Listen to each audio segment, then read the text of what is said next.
Bom dia, boa tarde, boa noite aí, quem está assistindo o nosso encontro aqui, o 77º encontro do Grupo de Leitura Capital, do GT Pensamento Marxista, aqui da Sociedade Brasileira de Economia Política. Vamos começar aqui o capítulo 35, os metais preciosos e a taxa de câmbio, lendo aqui no livro 3. Então, vamos começar aqui. Primeiro item aqui do capítulo, né? Movimento da reserva de ouro.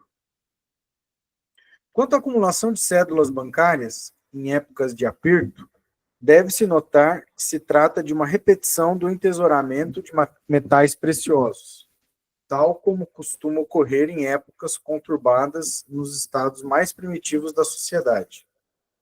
A Lei de 1844 é interessante em seus efeitos, precisamente porque visa converter em meio de circulação todo o metal precioso existente no país. Ela procura equiparar uma drenagem de ouro a uma contração do meio de circulação e um refluxo do ouro a uma expansão do meio de circulação. Seu resultado provou exatamente o contrário.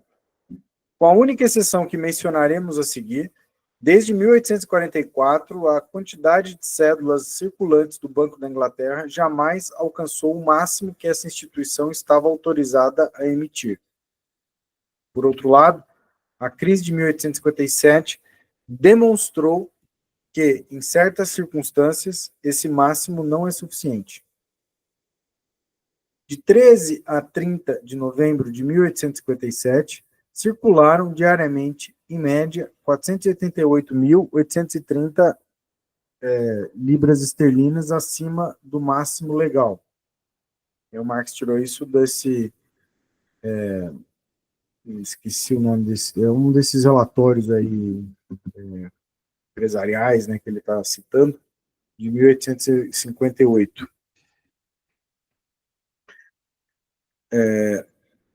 O máximo estabelecido por lei era, então, 14.475.000, mais o montante de reserva metálica entesourada no banco. No que se refere ao fluxo de metais preciosos para fora, para dentro do país, cabe a seguinte observação. Primeiro, uma distinção deveria ser feita entre, de um lado, o movimento do metal dentro de uma região que não produz ouro nem prata, e de outro, o fluxo do ouro e prata desde suas fontes de produção para os diversos outros países e a distribuição desse metal adicional entre estes últimos. Antes que as minas de ouro na Rússia, na Califórnia e na Austrália fizessem sentir sua influência, a oferta, desde o início deste século, só bastava para repor as moedas desgastadas, para uso geral em artigos de luxo e a exportação de prata para a Ásia. A partir de então, o comércio asiático com a América e a Europa fez aumentar em proporções extraordinárias a exportação de prata para a Ásia. A prata exportada da Europa foi largamente substituída por um aporte adicional de ouro. Ademais, uma parcela do ouro recém-importado foi absorvida pela circulação monetária interna. Estima-se que, até 1857, cerca de 30 milhões de libras esterlinas adicionais em ouro entraram na circulação interna da Inglaterra. Tem uma nota de rodapé aqui, 14. Estranho, né? 14, mas enfim.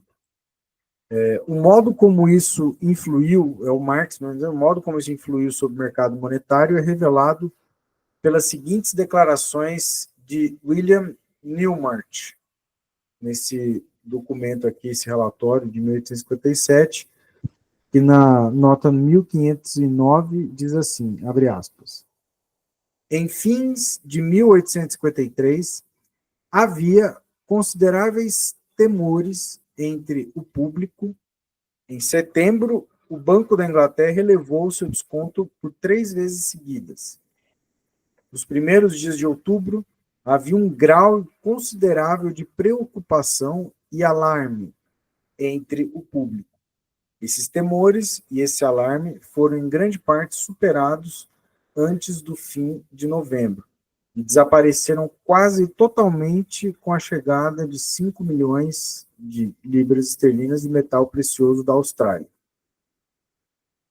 O mesmo se repetiu no outono de 1854, com a chegada em outubro e novembro de cerca de 6 milhões de metal precioso.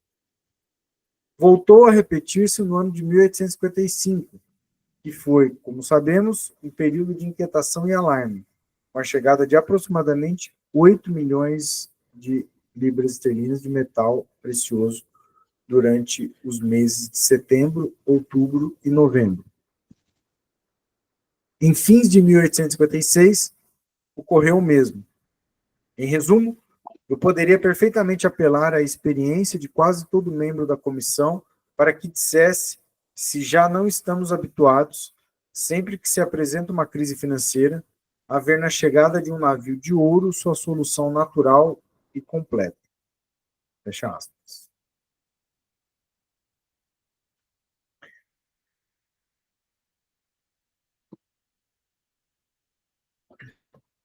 Bom, então, voltando.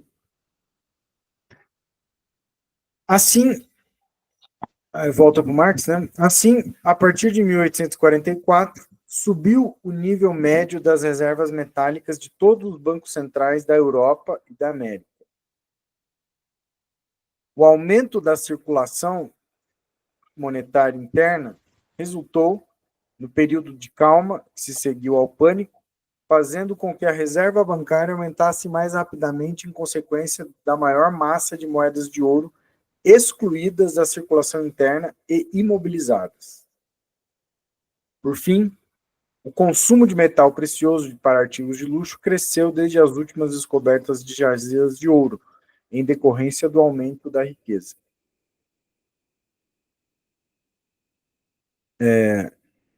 Segundo, né, mas ele tá. Essa é a primeira distinção, né, entre o movimento do metal dentro de uma região que não produz ouro nem prata e outro do fluxo de ouro desde suas fontes de produção para outros países. Agora, o segundo, entre os países que não produzem ouro nem prata, metal precioso entra e sai constantemente. O mesmo país importa e exporta continuamente ouro e prata. É somente a predominância da entrada ou saída que decide se, por fim, há uma evasão ou um afluxo de metal precioso, pois os movimentos meramente oscilatórios, muitas vezes paralelos, em grande parte se neutralizam. Porém, quando se visa esse resultado, deixa-se de perceber a constância e o curso geralmente paralelo desses movimentos. Concebe-se a questão sempre como se o excesso de importação ou de exportação de metal precioso fosse apenas efeito e expressão da proporção entre importação e exportação de mercadorias, enquanto ele expressa, ao mesmo tempo, a relação entre importação e exportação do próprio metal precioso, independentemente do comércio de mercadorias. Terceiro, o excesso da importação sobre a exportação e vice-versa mede-se em conjunto pelo aumento ou diminuição da reserva metálica dos bancos centrais. O nível de exatidão desse indicador depende, naturalmente, antes de mais nada, do grau de centralização do sistema bancário, pois disso depende em que medida o metal precioso acumulado no assim chamado Banco Nacional representa a reserva metálica nacional.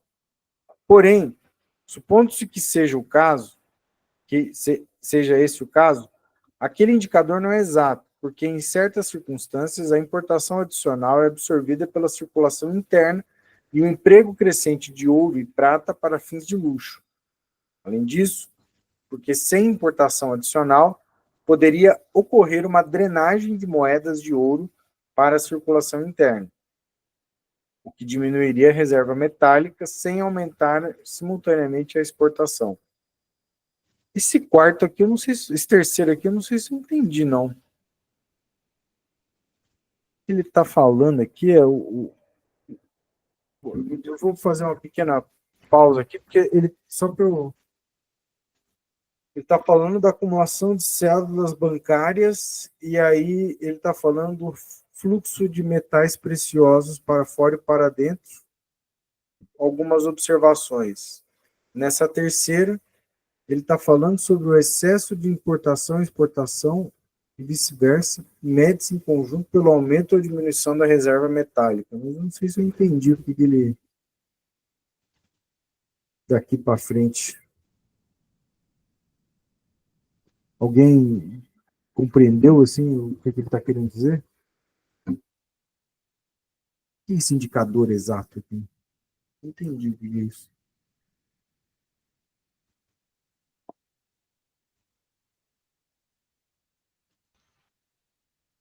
É, pode voltar ali quando ele fala o indicador exato, mas, assim, pelo que eu entendo, o que ele está dizendo, o excesso da importação sobre a exportação, déficit comercial. Uhum. Se você tem déficit comercial, você diminui a sua reserva de ouro, né? Você está exportando capital, né? Como se o déficit comercial, mesma coisa, hoje o dólar, né? A questão é que esse indicador ele não é perfeito, porque o, essa não é a única transação que é feita pelo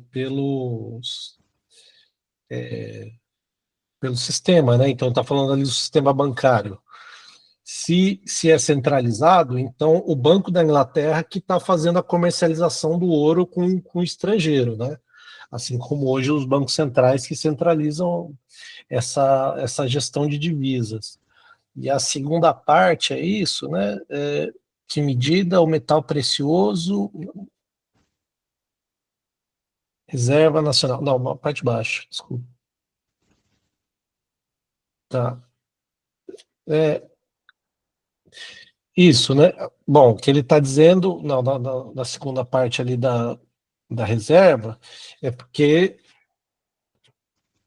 é diferente, geralmente, vamos pensar num sistema dólar, né? No Brasil, você não usa o dólar na transação corrente, né? Não se faz pagamento em dólar dentro da economia brasileira. Em teoria, essa troca é só com o estrangeiro. No caso do ouro, o ouro, em muitos casos, né, ele vai estar sendo circulado como moeda na economia. Então, isso que eu estou entendendo. É que fala, ó, se você tem déficit comercial, você está exportando ouro para os outros países, só que existe, né, você tem esse indicador, não é perfeito, depende um pouco da concentração de bancos, como que esse ouro está sendo usado para outros fins, né? Essa é a minha interpretação. Não, fez sentido, fez sentido. Então, na verdade, ele está vendo esse indicador aqui como da reserva metálica, né, como dependendo justamente do grau de centralização desse sistema bancário. Então, quanto mais centralizado, maior é a relação entre esse déficit comercial e o nível de reservas metálicas. Sim, eu entendi. Mas é essa parte final aqui que me pareceu mais estranha, mas agora, pelo menos para mim, facilitou. Então vamos seguindo aqui, né?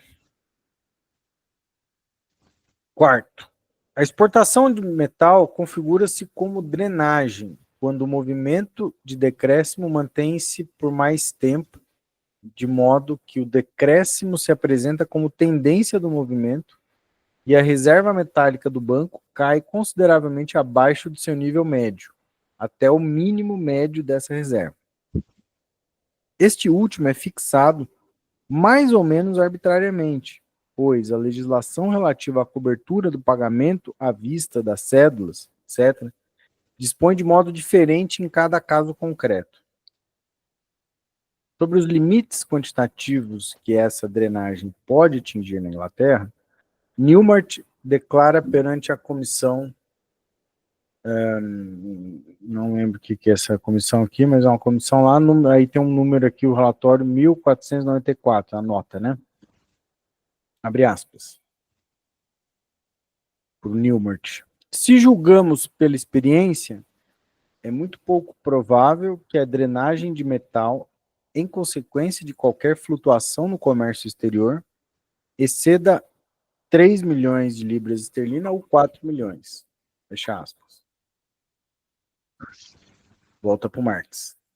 A data de 23 de outubro de 1847 assinala o nível mais baixo da reserva de ouro do Banco da Inglaterra, com um decréscimo de 5.198.156 libras esterlinas, em comparação com o nível de 26 de dezembro de 1846 e de 6.453.748 libras esterlinas, em comparação com o nível mais alto atingido em 29 de agosto de 1846.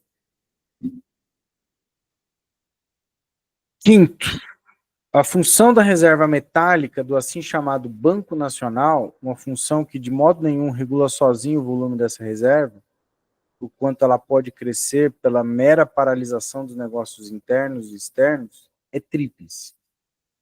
Primeiro, fundo de reserva para os pagamentos internacionais, uma palavra, de fundo de reserva de dinheiro mundial. 2, fundo de reserva para circulação metálica interna, que ora se expande, ora se contrai. Algo que se relaciona com a função bancária e nada tem a ver com as funções do dinheiro como mero dinheiro. Servir de fundo de reserva para pagamentos de depósitos e para a conversibilidade de cédulas bancárias. A reserva também pode ser afetada, portanto, por condições relacionadas a cada uma dessas três funções, como fundo internacional, pelo balanço de pagamentos, quaisquer que sejam as razões que determinam e sua relação com a balança comercial, como fundo de reserva da circulação metálica interna, por sua expansão ou sua contração. A terceira função, a de fundo de garantia, ainda que não determine o movimento autônomo da reserva metálica, atua de modo duplo. Caso se emitam cédulas bancárias que substituem o dinheiro metálico, aparentes, incluindo, portanto, as moedas de prata em países em que a prata é medida do valor na circulação interna, fecha parênteses, na circulação interna, elimina-se a segunda função de fundo de reserva, e uma parte do metal precioso, que servia para isso, emigra permanentemente ao exterior. Nesse caso, nenhuma quantidade de moeda metálica é retirada para a circulação interna. E com isso, simultaneamente, é eliminado o reforço temporário da reserva metálica mediante a imobilização de uma parte do metal amoedado circulante. Além disso, se o mínimo da reserva metálica para o pagamento de depósitos e conversibilidade de cédulas tem de ser mantido sob todas as circunstâncias, isso afeta de modo peculiar os efeitos de um fluxo de entrada e saída de ouro. Esse mínimo influi na parte de reservas que o banco é obrigado a manter sob quaisquer circunstâncias ou naquela parte de que, em outras épocas, ele procura se desfazer, por ser inútil. Com circulação puramente metálica e sistema bancário concentrado, o banco teria também de considerar sua reserva metálica como garantia para o pagamento de seus depósitos. E uma drenagem de metal poderia provocar um pânico igual ao que houve em Hamburgo em 1857. Sexto, com a possível exceção de 1837, a verdadeira crise sempre estoura após a mudança das taxas de câmbio. Isto é, tão logo a importação do metal precioso volta a predominar sobre a exportação.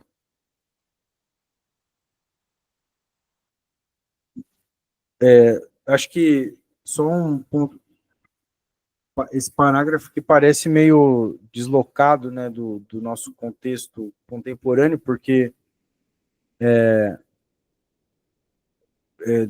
está falando a importação de metal precioso, né? Mas eu acredito que aqui talvez a gente poderia pensar no dólar como sendo, né, substituir metal precioso por dólar, e acho que daria para fazer um raciocínio, não sei, pararia de pé ainda, porque na verdade se está falando da importação de dólar, né, isso significa que está entrando dólar no país. Então, na verdade, se está entrando dólar no país, está valorizando o câmbio, né?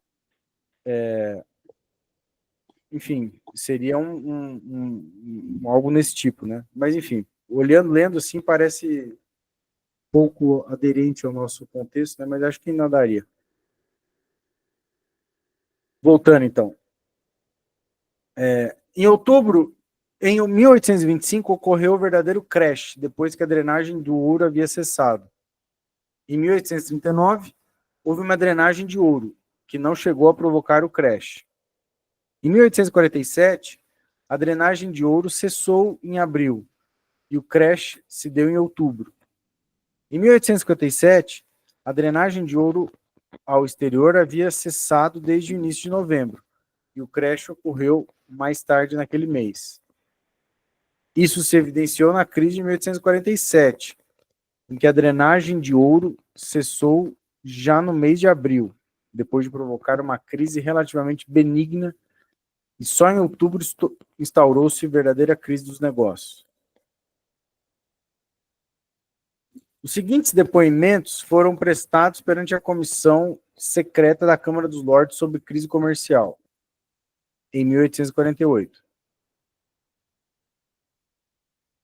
Os depoimentos só foram publicados em 1857, citados também como C.D.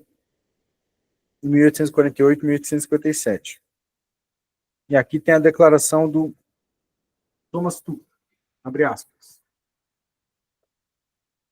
Em abril de 1847, iniciou-se uma fase de aperto que, na verdade, equivalia a um pânico, mas de duração relativamente curta e não acompanhada por falências comerciais minimamente significativas.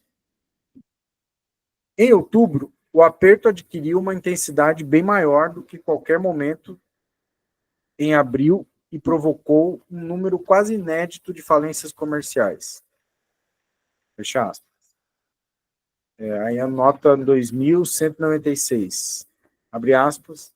Em abril, o comércio exterior, sobretudo com a América, obrigou-nos a exportar uma quantidade considerável de ouro para o pagamento de um volume extraordinariamente grande de importações.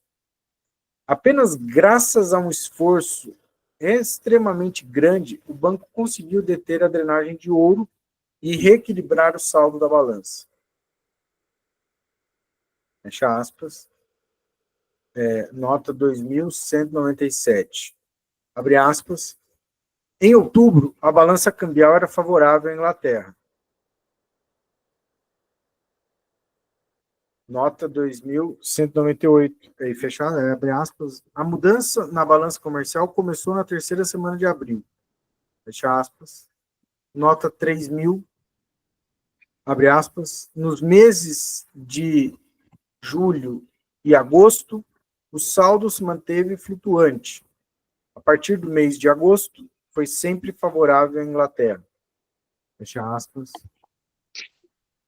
Nota 3001, abre aspas. Em agosto, a drenagem de ouro deveu-se à demanda por circulação interna. Fecha aspas. Eu acho talvez que esse aqui 3002 deve ser daqui da sequência, né? E por alguma maneira ficou aqui. Então, continuando. Volta para o Marx. James Morris, governador do Banco da Inglaterra, 2 pontos. Embora o saldo da balança comercial tenha se tornado favorável à Inglaterra a partir de agosto de 1847, a razão pela qual houve importação de ouro, ainda assim a reserva metálica do banco continuou a diminuir. Abre aspas, aqui o James Morris, né? Em consequência da demanda interna, 2.200.000 libras esterlinas em ouro foram espalhadas pelo país. Fecha aspas. Isso se explica, por um lado, pelo maior contingente de trabalhadores empregados na construção das ferrovias, e por outro, abre aspas, James Morris, pelo desejo de banqueiros de possuir uma reserva própria em ouro em tempos de crise.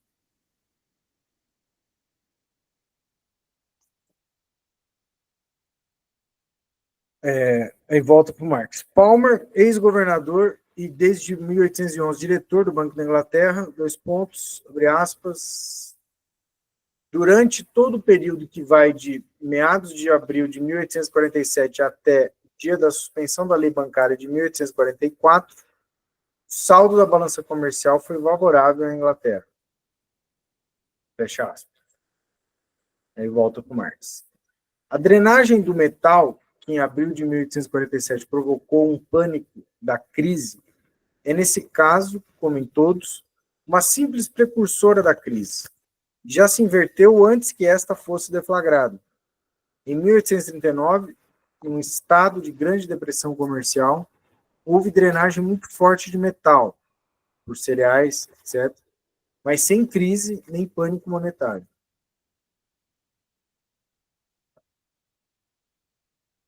Sétimo. Opa, temos aqui. Acho que Raquel levantou a mão. Então, só para dizer uma coisa que eu acho que tem um erro, não é que um erro, assim, mas é uma coisa a ser pensada, tentar considerar tipo, o ponto de vista que o Marx, a partir do qual o Marx está escrevendo, né?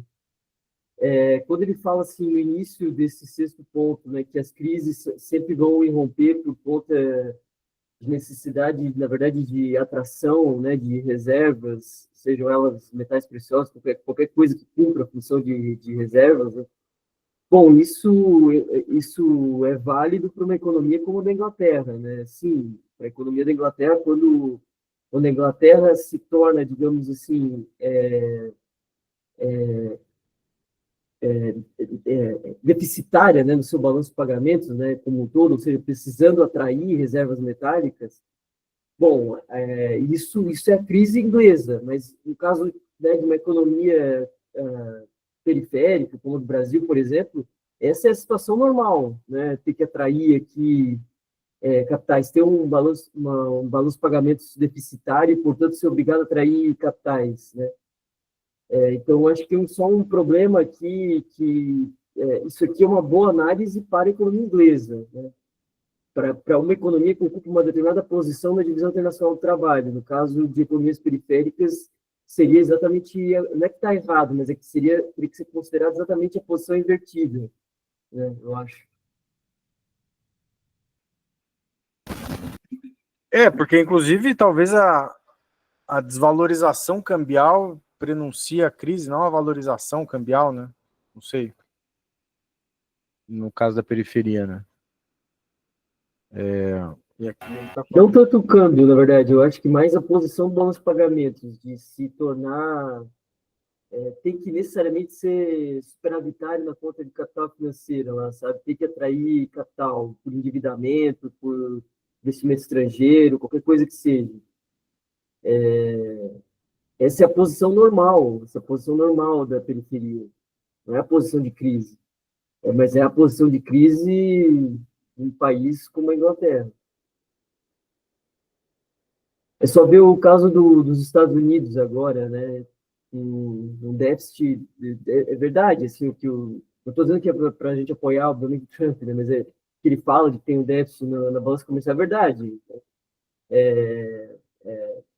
Mas, enfim, isso não significa necessariamente uma crise, porque eles, em termos de transações correntes, eles são superavitários, né? Eles têm só um déficit na balança comercial, o resto é tudo superavitário. Eles não têm que atrair capital para lá, nem nada do tipo, pelo contrário, entendeu?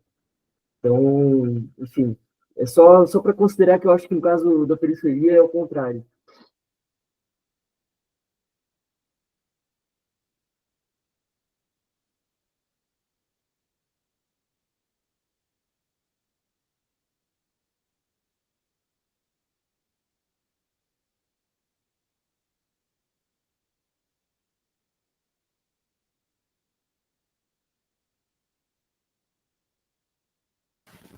Bom, voltando aqui, uma observação interessante que tem aqui. Então, nós paramos aqui no final do sexto, né? E agora começar aqui a ler o sétimo, né? Então, sétimo. Tão logo se extinguem as crises gerais, o ouro e a prata, abstraindo do afluxo de novo metal precioso dos países produtores, voltam a distribuir-se nas mesmas proporções que antes existiam como tesouro particular nos diversos países em seu estado de equilíbrio. Mantendo-se constantes as demais circunstâncias, sua grandeza relativa em cada nação é determinada pelo papel que esta última desempenha no mercado mundial. O metal precioso flui do país que ele possui uma porção superior à norma para outro. Esses movimentos de fluxo e refluxo apenas restabelecem sua distribuição originária entre os diversos tesouros nacionais. No entanto, essa redistribuição é mediada pela ação de diversas circunstâncias, das quais trataremos ao analisar o comércio exterior. Uma vez ultrapassado esse ponto e restabelecida a distribuição normal, tem-se inicialmente um crescimento e, em seguida, outra vez uma drenagem. Aí um acréscimo do Engels aqui entre colchetes. Esta última afirmação, claro, só se aplica em Inglaterra, como centro do mercado mundial de dinheiro. De certa maneira, o Engels parece que disse o que a Raquel acabou de colocar também aqui, né? Embora ele não fale que isso tem a ver com ser invertido, ao contrário, né? Mas né, isso vale a Inglaterra, que é o centro do mercado mundial de dinheiro, pelo menos nesse momento, na história. O povo costuma dizer que os acréscimos do Engels são problemas, né? Mas um acréscimo aí que esclarece, né? Então, oitavo. A drenagem de metais é quase sempre um sintoma de uma mudança na situação do comércio exterior. E essa mudança, por sua vez, é um presságio de que voltam a amadurecer as condições para uma crise. Tem mais uma nota aqui, né? Nota 15. De acordo com Newmart, a drenagem de ouro para o exterior pode resultar de 3 causas. 2 pontos. A primeira, causas puramente comerciais. Isto é, quando a importação ultrapassa a exportação, como ocorreu entre 1836 e 1844, e voltou a ocorrer em 1847, principalmente devido à grande importação de trigo. Segundo, para a obtenção de meios de investimentos para o capital inglês no exterior, como ocorreu em 1857 para ferrovias na Índia. E terceiro, para dispêndio definitivo no exterior, como em 1853 e 54, no financiamento da guerra no Oriente. Então, 3 causas, né? Uma comercial, uma de fluxo de capital, né? De investimento. Agora, esse terceiro aqui, acho que me parece muito parecido com esse 2, né? Mas, enfim. Talvez porque está separado, porque tem a ver com coisa bélica, né? Em 1853 foi o começo da Guerra da Crimeia. Ah, sim. Mas tem uma diferença conceitual, né, do investimento de capital, que o investimento de capital ele também ele deve retornar a longo prazo, né? Enquanto que a guerra você não tem esse retorno.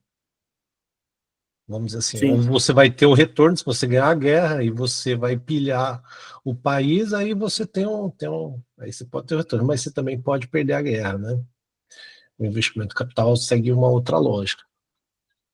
Inclusive, tem até uma rubrica para isso, né? Seria um investimento de capital sem contrapartida, digamos assim, né? A guerra poderia entrar dessa maneira, vamos dizer assim.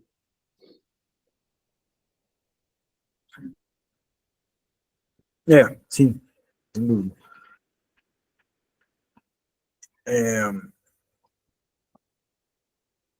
Então, aí terminamos esse aqui. Agora o oitavo a gente já leu, agora o nono. A balança de pagamentos pode ser favorável à Ásia e desfavorável à Europa e à América. Mais uma nota de rodapé, que é uma citação do Newbert. Abre aspas. Se o senhor considerar conjuntamente Índia e China e levar em conta as transações entre Índia e Austrália, e ainda mais importantes, as transações entre China e Estados Unidos, e nesses casos o negócio é triangular e a compensação ocorre por nossa mediação, então é correto dizer que a balança comercial era desfavorável não só à Inglaterra, mas também à França e aos Estados Unidos. Fecha aspas nesse texto aqui de 1857.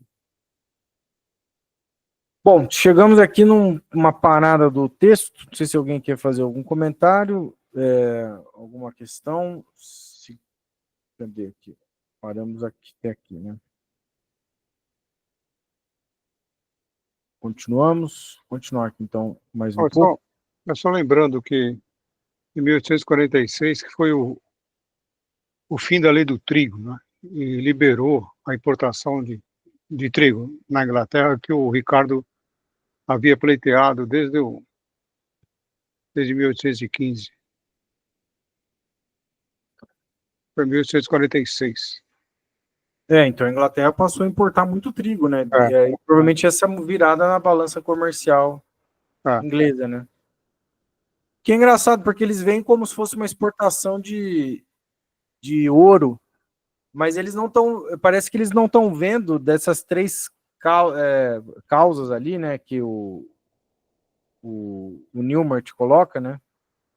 Parece que ele só, em geral, os debates é quase como se fosse só isso aqui, né? Causas só comerciais, porque se tem, por exemplo, uma perspectiva desse capital retornar, então, na verdade, esse déficit comercial pode ser suplantado pelo superávit na conta de capital, né? Então, não é exatamente um problema ter um déficit comercial nesse sentido. Na prática, você está tendo um afluxo de ouro, mas aí via conta de capital, e não por causa da balança comercial, né? Enfim, foi só isso que eu fiquei pensando. Eu vi que aqui o Caio levantou a mão. Caio.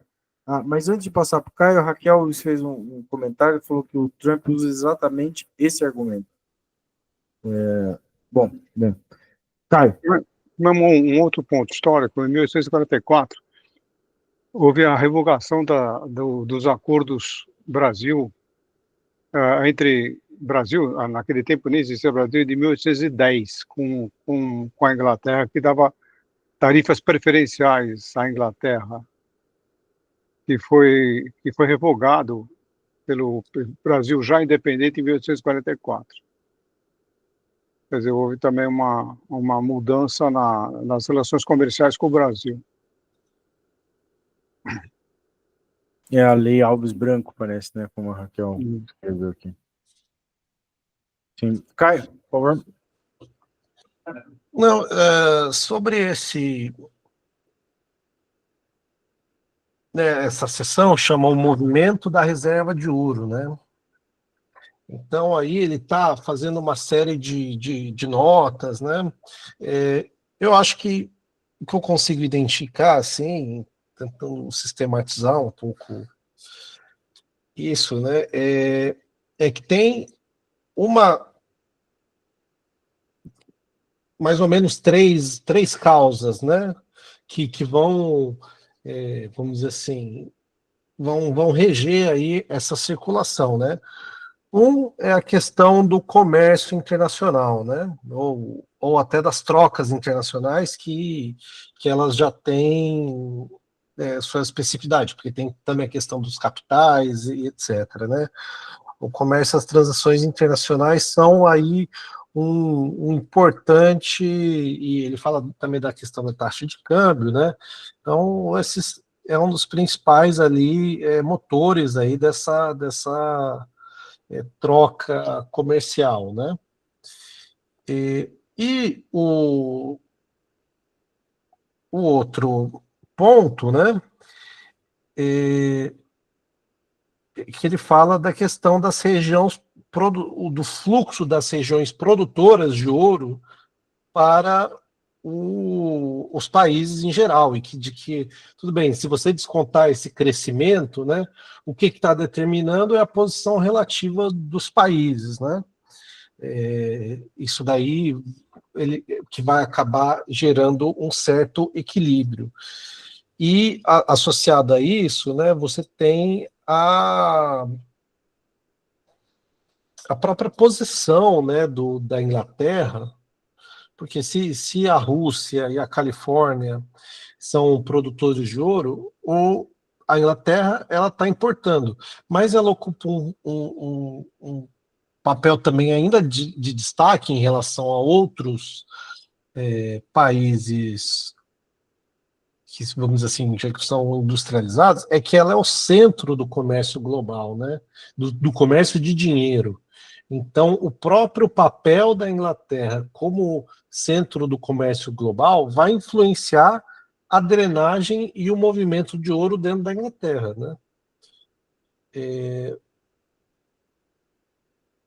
E, além disso, né, e você olhando para dentro, você tem a questão de como que o ouro serve dentro do próprio país, né? Porque além da questão dos pagamentos internacionais, ele serve para a circulação de moeda interna, né?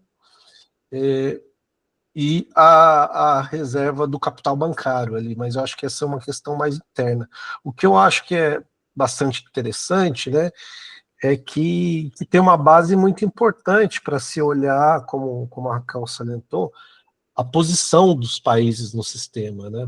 A posição dos países desenvolvidos, que vão ter aí ele está discutindo se a balança de pagamentos é favorável à Ásia e desfavorável à Europa, mas também tem a questão do fluxo de ouro, né? E o próprio papel da Inglaterra como centro do comércio coloca uma certa hierarquia, né? Então, isso que está sendo determinante, né, nesse movimento da reserva de ouro, né? Interessante. E só para engatar nisso que tu estava falando, Caio, eu só acho curioso, especialmente nessa penúltima nota de rodapé que a gente deu ali do Newmark, né, falando das três possibilidades ali, né, de evasão do ouro. É muito curioso assim que nesse momento histórico ali, na década de 1840, por conta de coisas ali que o Fernando falou, né, o fim da lei dos cereais, até mesmo a posição brasileira ali se invertendo, né, deixando de ser um mercado totalmente aberto aqui, né, com uma tarifa de importação tão rebaixada assim para os produtos ingleses e tudo mais. Então, tem alguns aspectos comerciais que estão efetivamente se modificando. E aí dá a impressão de que o primeiro item ali, né, que é a balança comercial, que é isso que está efetivamente assim provocando esse fluxo de ouro para lá e para cá, né? Quando na verdade, assim, claramente o que está acontecendo com a Inglaterra me parece que está fortalecendo a posição de país imperialista, desenvolvido, coisa do tipo. Na verdade, é o item 2, né? Existe evasão de ouro por parte da Inglaterra. A Inglaterra é deficitária porque ela está fazendo investimento, né, tá exportando capital, né, nos termos do Marx, exportando capital para os outros países, né, seja através das ferrovias ou tantas outras formas de exportação de capital que a Inglaterra vai desenvolver ao longo da segunda metade do século XIX.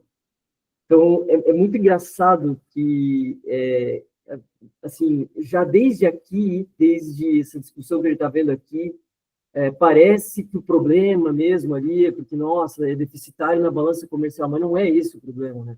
Por isso que eu comentei ali que o Trump até hoje usa mesmo a retórica barata, assim, né? De que, não, déficit na balança comercial, que drama, que tragédia. Quando, na verdade, né, a questão é essa posição de país que tem evasão de reservas, seja ouro e prata, seja dólar hoje, é porque é um país imperialista, né? É um país que faz investimento estrangeiro direto, né? Em outros países, né? Exporta capital, enfim. Então, me parece que o item 2 ele é muito mais importante para explicar a posição do país em termos de balanço de pagamentos, embora parece que o drama todo apareça mais na balança comercial. Eu queria dar duas informações para vocês. Uma que, no Brasil, há uma centralização da compra de ouro. Né? É o governo que compra ouro. Né? Bom, um outro ponto, que foi a taxação pelo Trump eu não sei se foi 25% ou 30% em relação à Suíça. E a Suíça é onde se guarda o ouro, mas não é onde se comercializa o ouro. Se comercializa o ouro na Bolsa de Nova York.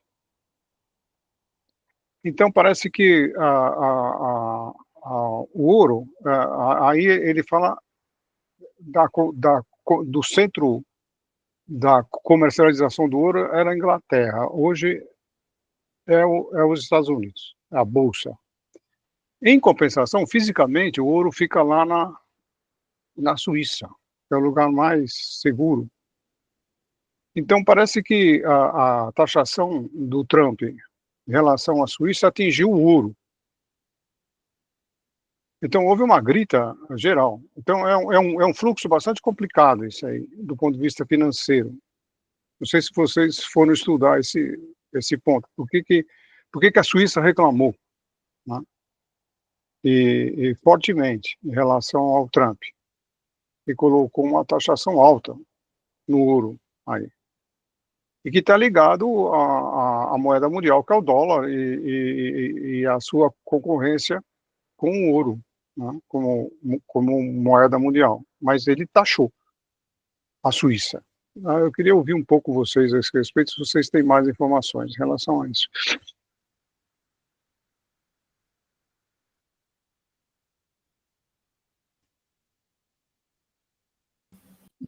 Eu acho que o Arlen tinha levantado a mão.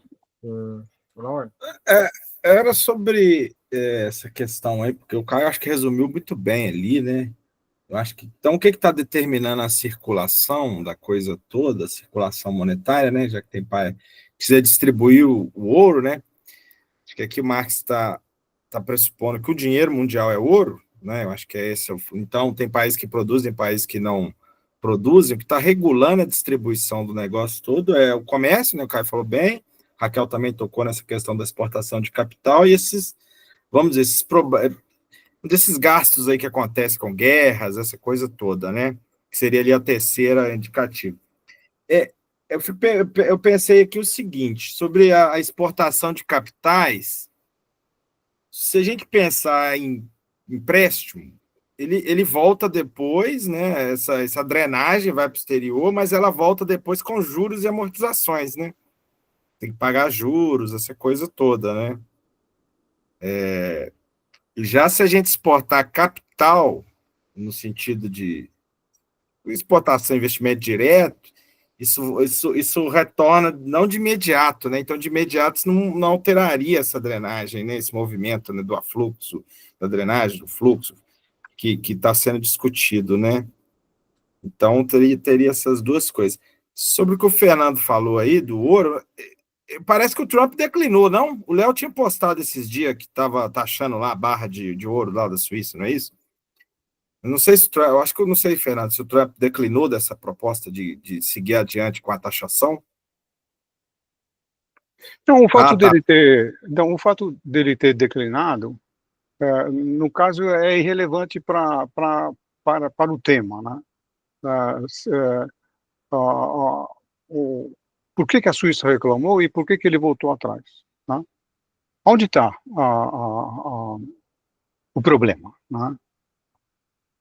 Então, está ligado ao problema do dólar como uma moeda mundial e a relação com a Inglaterra como centro mundial de comercialização de ouro. Né?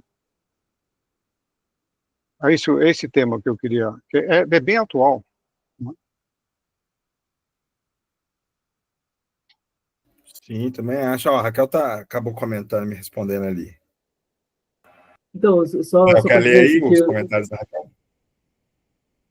só para dizer bem rapidinho, assim, que isso é muito interessante, assim, estudar o balanço de pagamentos eu acho um negócio muito, muito interessante mesmo, assim, sabe? Porque, no fundo, é isso, esse capital, a exportação de capital, né, sai de um país como a Inglaterra, né, no caso aqui do século XIX, ou sai dos Estados Unidos hoje, na conta de capital financeiro, então sai de lá nessa forma, e aí volta tanto na forma de pagamento de juros, tanto na forma de pagamento de lucros, seja, tanto faz aí, claro, tem temporalidades diferentes, né? O endividamento tem uma temporalidade, o investimento tem outra temporalidade, mas ambos voltam, né, no que se chama de balança de renda, né? E essa balança da renda, ela é extremamente, para os Estados Unidos hoje, ele é extremamente superavitário, extremamente superavitário. Então, tudo que sai na forma de exportação de capital volta numa outra conta, né, uma conta diferente. E ali os Estados Unidos é superavitário, imagino que a Inglaterra, nesse momento, também é bastante superavitário.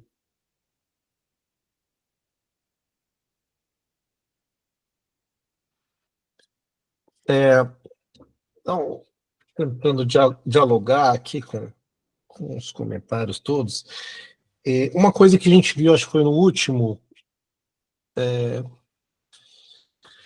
encontro, que tem a ver com essa questão do papel da Inglaterra, né, como centro financeiro, que a gente falou o ponto em que a Inglaterra, né, ela tem que exportar o padrão ouro como padrão mundial para fazer a gestão da sua própria crise, né?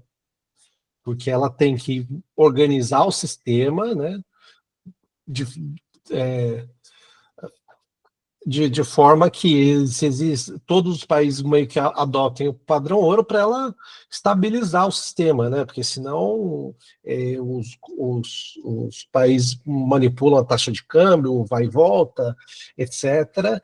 E acaba que, vamos dizer assim, você tem o dumping ali comercial pela taxa de câmbio, né?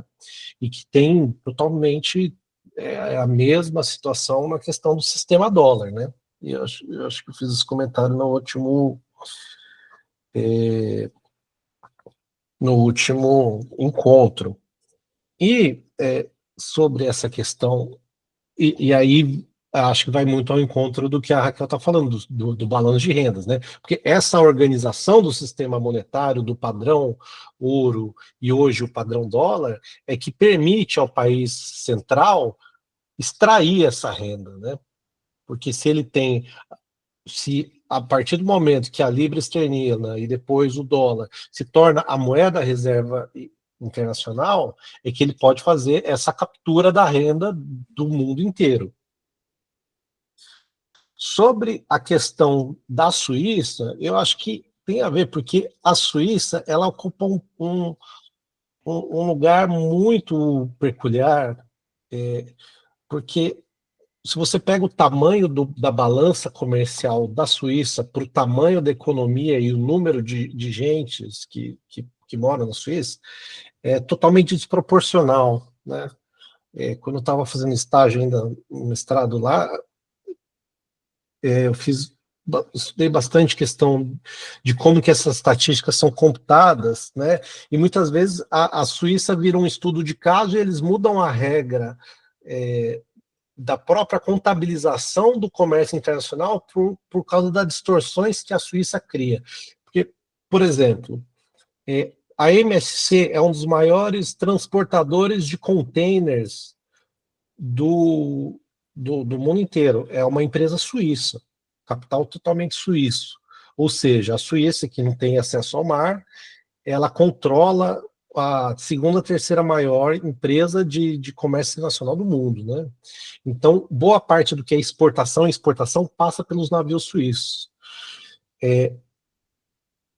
Por questão dessas bolsas de commodities, a Suíça tem uma exportação enorme de petróleo, né? Por quê? Porque ela compra e revende, né? É uma transação basicamente financeira, né? Então, o que acontece? A taxação do Trump tá mirando nisso, né? Porque o Suíço, que é um país não tem 10 milhões de habitantes, movimentam bilhões dentro do comércio internacional, né? E os Estados Unidos são o maior cliente, justamente por essas artimanhas financeiras, né? A Suíça sendo esse centro, vamos dizer assim, é meio que a porta dos fundos ali do sistema financeiro internacional, né? Então, acho que essa questão ela está relacionada a essa posição da Suíça, tanto na parte financeira, mas também ela influi no comércio de commodities e mercadorias de todo tipo.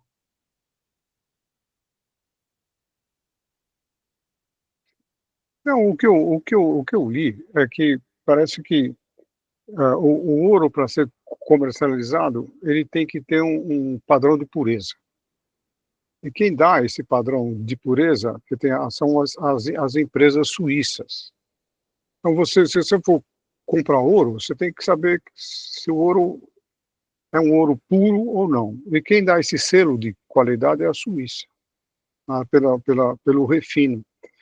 Então, o Trump taxou para os norte-americanos não comprarem ouro, para aumentar o preço do ouro no mercado norte-americano. Né? É uma exportação para conter a fuga do dólar, da moeda como reserva de valor, o ouro como reserva de valor nos Estados Unidos. Né? Bom, é isso que eu li. Agora, que eu não tenho domínio sobre o assunto.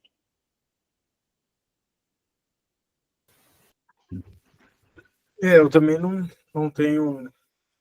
Agora, Bretton Woods foi o Polanyi, ele fala que uma das grandes tragédias foi a queda do padrão ouro. Né? Ele, naquela grande transformação, ele fala isso.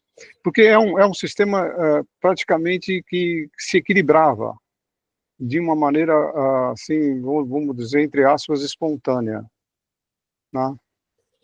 E o fim do padrão ouro, com as moedas nacionais sem lastro, precisou ter um novo acordo. Né? Então, na verdade, esse Bretton Woods foi uma forma de você ter uma moeda mundial, né, que o Keynes foi radicalmente contra na época, porque ele antevia todo o domínio do dólar, né? Com o fim do padrão ouro. E esse padrão ouro dava um certo equilíbrio, mas era um padrão ouro estagnado, né? Quer dizer, um desenvolvimento estagnado. Basta ver as crises que a própria Inglaterra passava com muita frequência. Né?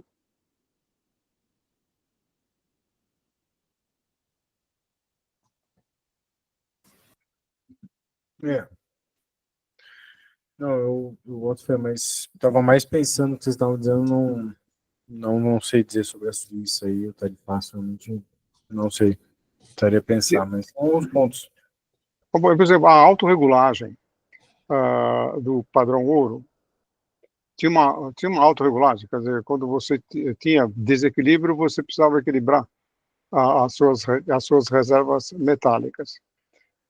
Com o fim do padrão ouro, precisava ter um instrumento institucional que colocasse ordem nisso, que é o Fundo Monetário Internacional, o Banco Mundial, essas coisas todas, com intervenção do ponto de vista econômico nos países em crise. Né? Isso era praticamente autorregulável com o padrão ouro. E agora precisou organismos institucionais para forçar isso, né? Dando empréstimos e intervindo nesses países para que eles honrassem os compromissos, etc. A austeridade, essas coisas todas, que deu errado. Né? Mas o padrão ouro era um ajuste automático, é um ajuste muito mais simples.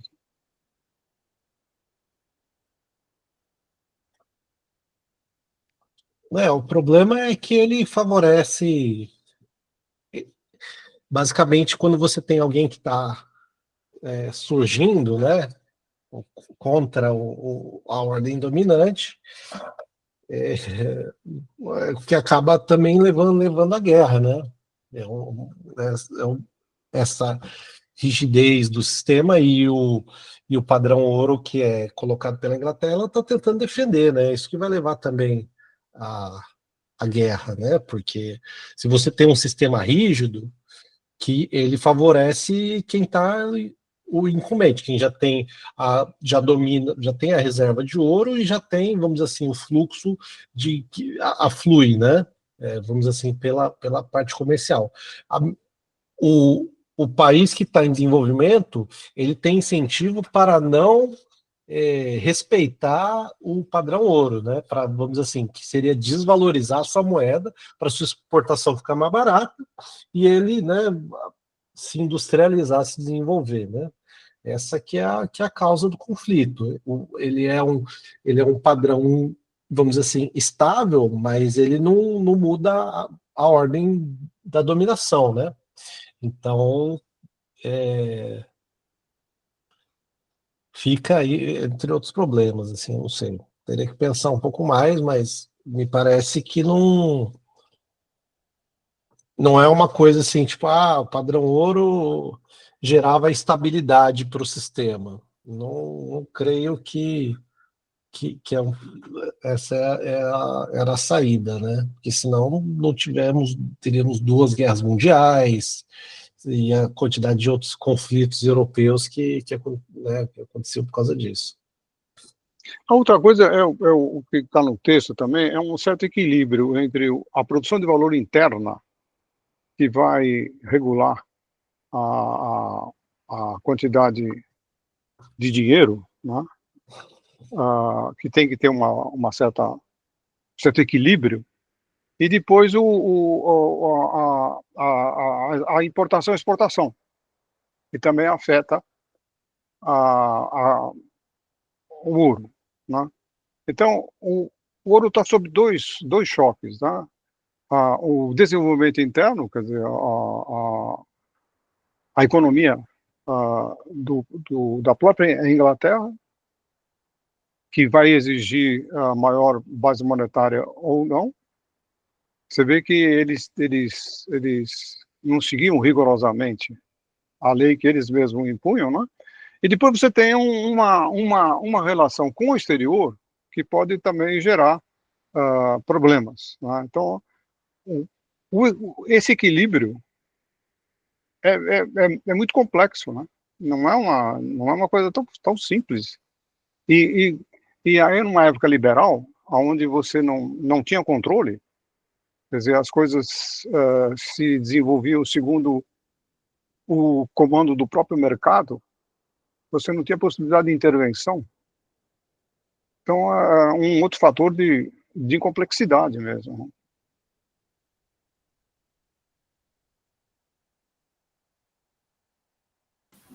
Não, sem dúvida, sem dúvida. Bom, pessoal, acho que vamos ficar por aqui, então. Semana que vem a gente continua a partir desses 3 pontinhos aqui.